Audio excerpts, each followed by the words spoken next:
안녕하세요. 앨리스의 오두시 앨리스입니다. 생각발전소 14번째 시간. 되로 주고 말로 받기. 반전 읽어보겠습니다. 여기 프랭크 제파라는 사람이 나오는데요. 저 잘 모르는 사람이라 여기 써있는 설명을 좀 읽어볼게요. 프랭크 제파는 1940년에 태어나서 1993년에 죽었습니다. 미국의 괴짜 록 기타리스트로 거의 전 장르에 걸쳐 활동했다. 밴드 마더스 오브 인벤션에서 지미 핸드릭스조차 시도하지 않은 전위적이고 파괴적인 기타 연주를 선보였다. 재즈 프롬 헬로 그래미 최우수 락 연주 부분 수상자로 결정되었으나 수상을 거부하기도 했다. 1980년대에는 레이건 행정부의 정책에 반대하는 정치 활동을 했으며 1991년에는 대통령 출마를 선언하기도 했지만 포기하고 작곡 활동에 매진하다 전립선 암으로 1993년 말 세상을 떠났다. 고급과 저급 문화의 장벽을 허문 포스트 모더니스트로 평가받고 있다. 1995년 로큰롤 명예의 전당 공연자 부분에 오르기도 했다. 제파라는 사람의 이야기가 나오는 것 같습니다. 읽어볼게요. 내 생각, 너의 생각을 말해주면 그걸로 네가 생각하지 않았던 또 다른 생각을 만들어 볼게.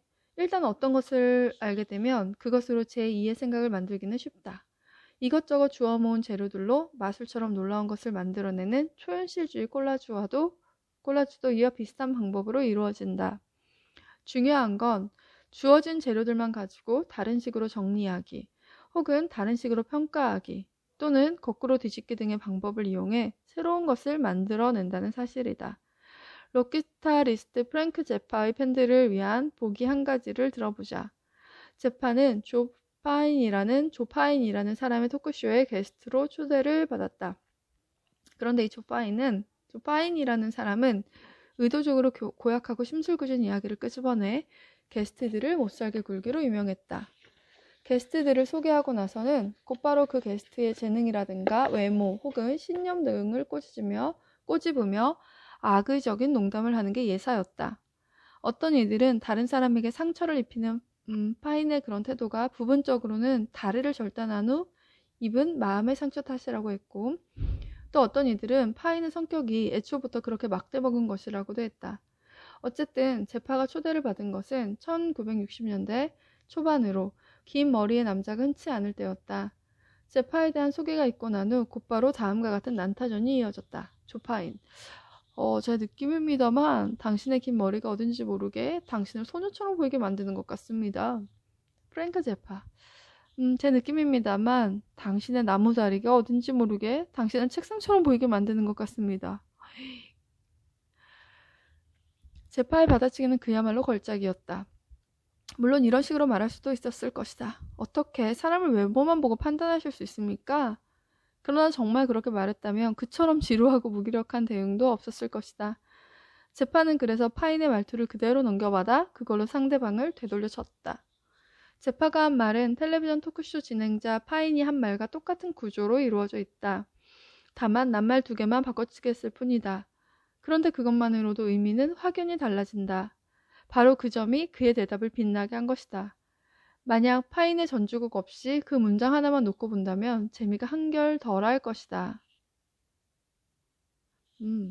제파의 반격은 포문을 여는 질문과 어우러져 비로소 그 힘이 제대로 발휘되었다.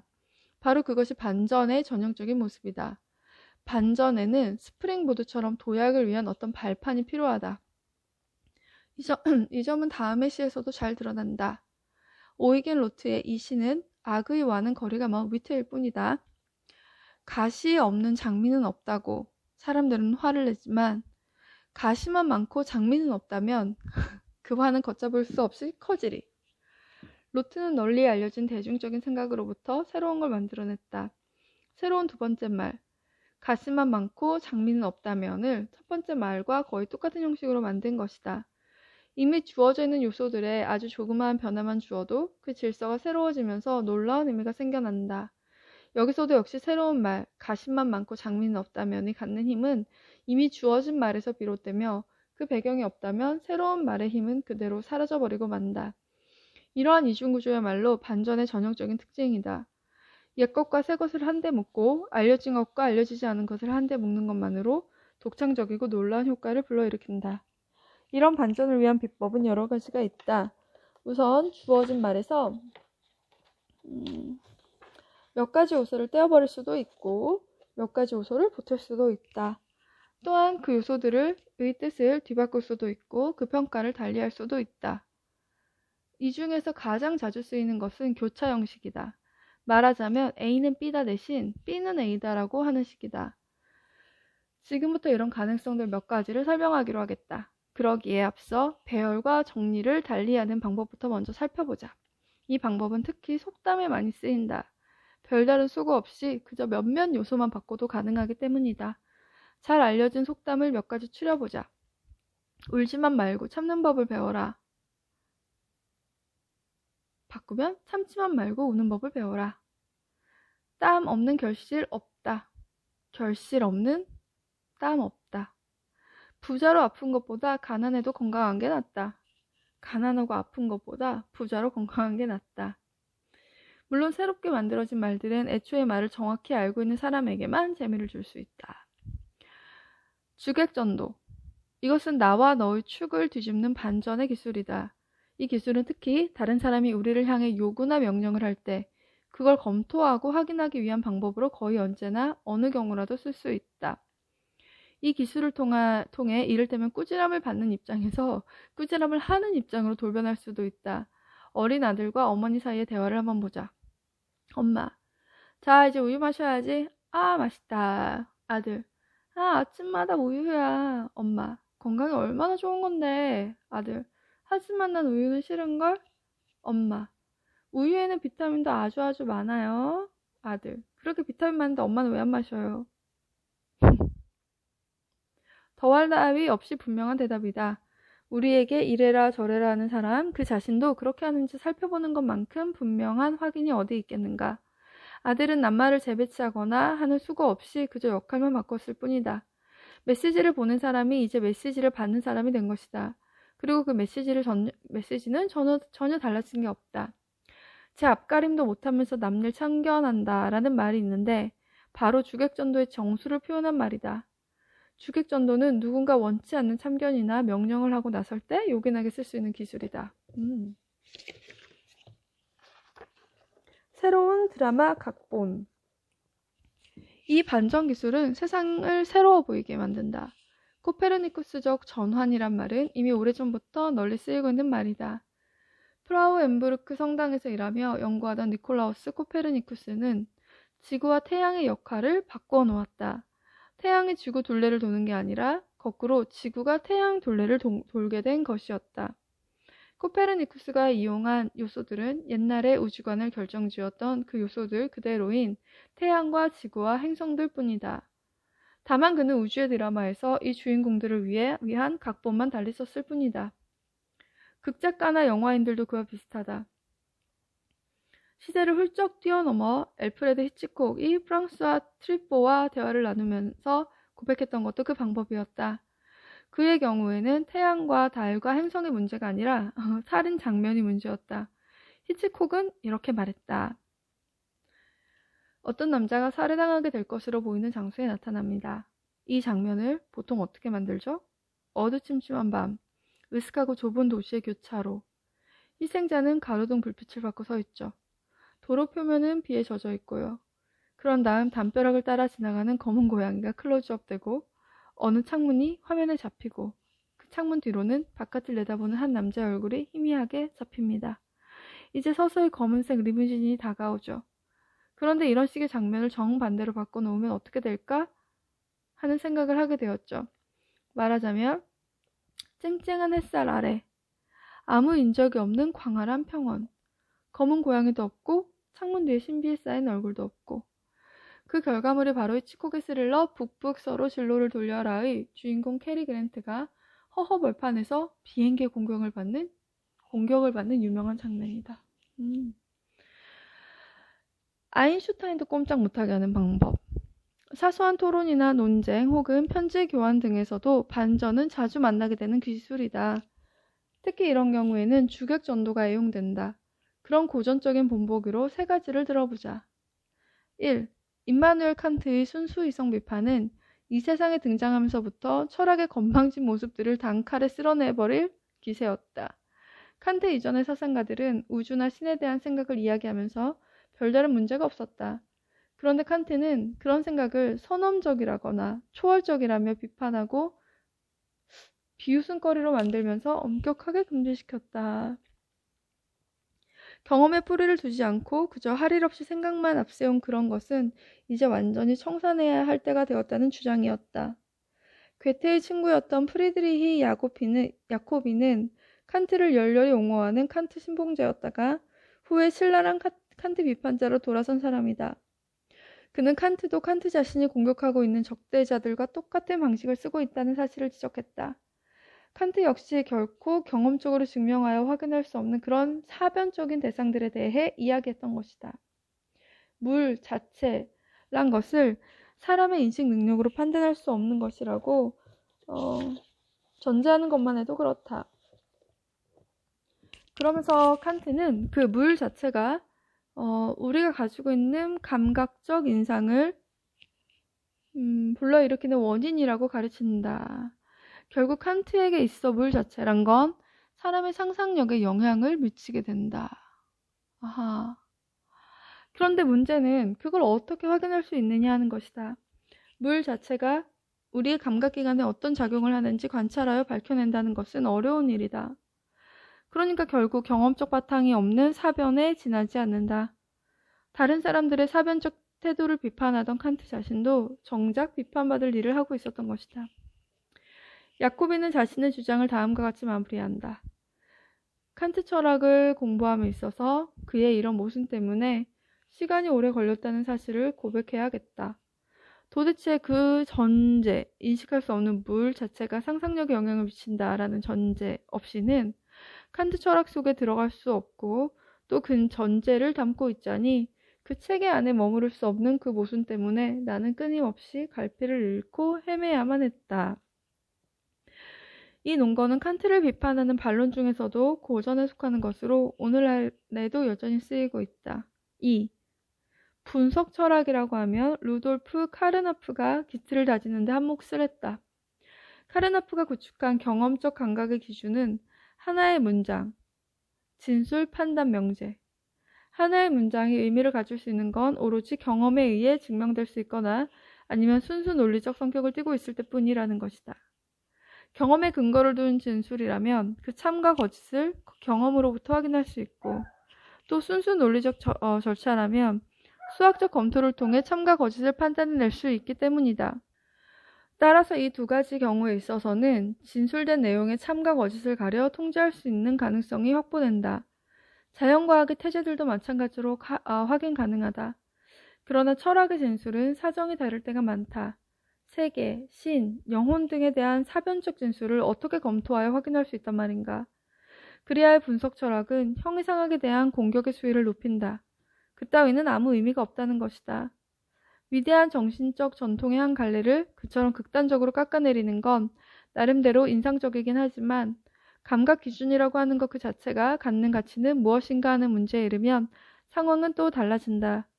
그 기준이라는 것은 경험적인 것도 아니고 그렇다고 순수 논리적인 것도 아닌 게 분명하다. 따라서 그 자체 역시 형이상학적인 것일 수밖에 없으며 그에 따라 아무 의미도 없다는 결론밖에 남지 않는다. 3. 친구인 미셸레 베소가 죽었을 때 아인슈타인은 이렇게 썼다. 우리 양심적인 물리학자들에게 과거와 현재와 미래를 구분하는 일의 의미란 제 아무리 끈질긴 것이라고 해도 결국은 환상의 의미에 지나지 않습니다. 이 말 뒤에는 현재라는 개념을 새롭게 정의한 아인슈타인의 일반 상대성 이론이 마치 거대한 암벽처럼 떡하니 버티고 서 있다. 하지만 그렇다고 해서 무턱대고 기죽을 일이 아니다. 주객 전도는 아인슈타인에게도 효과적으로 쓸 수 있기 때문이다. 현상학자 헤르만 슈미츠 등 그걸 직접 보여주었다. 슈미츠의 논리 전개는 대략 다음과 같이 정리된다. 학자로서 아인슈타인은 언제든 배울 자세가 되어 있어야 한다. 그런데 배우고자 하는 마음 자세의 전제 조건은 오늘날까지 알지 못하고 있는 것도 미래에는 알 수 있으리라는 가능성을 인정하는 것이다. 그런데 그러기 위해서는 지금 이르러 있는 현재와 아직 이르지 않은 미래 사이의 구분을 진지하게 받아들이고 그저 환상이라고 무시해버리지 않아야 한다. 따라서 아인슈타인이 물리학자로서 말하는 한 그는 그 차이를 단단히 부여잡고 존중해야지 모든 걸 안다는 듯한 자세로 그 차이를 옆으로 밀어서는 안 된다. 이처럼 주객전도는 실제로 철학에서 자주 사용하는 기술이다. 심지어는 이 기술이야말로 철학 전체를 통틀어 가장 핵심적인 기술이라고 주장하는 철학자들도 있다. 물론 그건 좀 과한 주장이다. 다른 반전의 기술들과 마찬가지로 이 주객전도도 대화 상대방이 제공하는 재료만을 쓴다는 매력이 있다. 따라서 상대방이 자기의 말을 크게 비약할수록 주객전도의 반격을 받을 때 그만큼 더 타격이 크게 마련이다. 쓰임새 바꾸기. 논거는 언제나 일정한 관계 속에서 나타난다. 이러한 관계 속의 정황으로부터 반전의 또 다른 형식이 나타나는데 이는 논거와 해석을 달리하는 데에서 비롯된다. 여기서도 역시 상대방이 제공하는 재료를 쓰지만 맥락이 달라진다. 어떤 생각의 애초 버전과 낯설게 만들어진 버전을 비교하는 게 이 반전의 핵심이다. 여기서 살펴볼 본보기는 파스칼 내기라고 하는 것이다. 프랑스 철학자 블레즈 파스칼은 도박의 확률을 다루는 수학에 깊이 몰두해 있었다. 여기서 확률의 계산이 유래하는데 파스칼이 도박의 수학에 매달린 진짜 이유는 다른 사람들로 하여금 기독교 교리대로 사는 것이 득이 된다는 걸 설득하기 위해서였다. 그는 하나님이 존재한다는 걸 믿고 살아야 하며 그러다가 기대와 달리 하나님이 존재하지 않는다 하더라도 그렇게 산 사람이 손해볼 건 전혀 없다고 주장했다. 하나님이 존재하는 게 사실이라면 하나님의 존재를 믿으며 살아서 얻는 이득이 한도 끝도 없지 않은가. 영생을 얻게 될 테니 말이다. 그렇게 한도 끝도 없이 많은 걸 얻는 것에 비하면 기독교 교리에 맞게 살아가느라 때때로 감수해야만 하는 희생은 아무것도 아니다. 파스칼은 내기에서 이긴다면 모든 것을 얻게 됐고 내기에서 지더라도 잃을 것은 아무것도 없습니다. 그러니 망설일 것 없이 하나님이 존재한다는 쪽에 내기를 거십시오 라고 권한다. 파스칼의 이런 설명에 최소한 한 명은 완벽하게 설득당했다. 바로 파스칼 자신이었다. 그는 정말로 기독교 교리와 계율에 충실하게 살았다. 나이가 들어서는 학문마저 버리고 수도원으로 들어갈 정도였다. 그의 동시대 사람들 중에는 그의 내기에 깊은 인상을 받은 사람들이 많았다. 파스칼의 제안은 문제가 많았던 하나님의 존재 증명을 대체할 수 있는 근대적 대안인 것 같았다. 수학적이고 세련됐으면서도 빠져나갈 구멍이 없는 대안. 오늘날에도 교회 선교 사업에 파스칼의 내기가 여전히 쓰이고 있다. 수학자 존 폰 노이만의 경우 기독교의 개종을 결정할 때 파스칼의 내기에 적지 않은 영향을 받았노라고 고백했다. 그러나 수학자였던 노이만은 스스로의 기준으로 세속적 향락과 영생 사이의 손익관계를 계산해 본 게 분명하다. 임종의 순간에서야 비로소 세례를 받았으니 말이다. 그게 파스칼이 의도했던 것과 부응하는지의 문제는 그냥 미결로 남겨두기로 하자. 그런데 파스칼의 다음 시대 사람들은 파스칼의 그 교묘한 논거를 새로운 관계 속에 놓고 그 논거로 자신의 종교를 선전할 수 있는 방법이 있지 않을까 궁리했다. 이를테면 계몽주의자인 드니 디드로는 알라신의 경우에도 파스칼의 논거가 똑같이 적용될 수 있다면서 다음과 같이 말했다. 이맘 역시 그와 똑같은 논리를 펼 수 있을 것이다. 파스칼의 논거가 갖고 있는 문제점이 바로 거기에 있었다. 회교도가 이슬람 종교를 위해 혹은 아스텍 사제가 사람을 제물로 바치면서도 똑같은 논리를 펴며 사람을 설득할 수 있는 것이다. 사정이 그렇다면 이 내기는 기독교의 전파라는 파스칼의 애초 의도에서 벗어날 수밖에 없다. 관계만 슬쩍 바꾸어 놓아도 이 내기는 애초 가지고 있던 힘의 상당 부분을 잃어버리고 마는 것이다. 바로 이 본보기로부터 다음과 같은 보편적인 교훈을 이끌어낼 수 있다. 논거를 수집할 때는 그 논거를 달리 또 어디에 쓸 수 있는지 따져보아야 한다.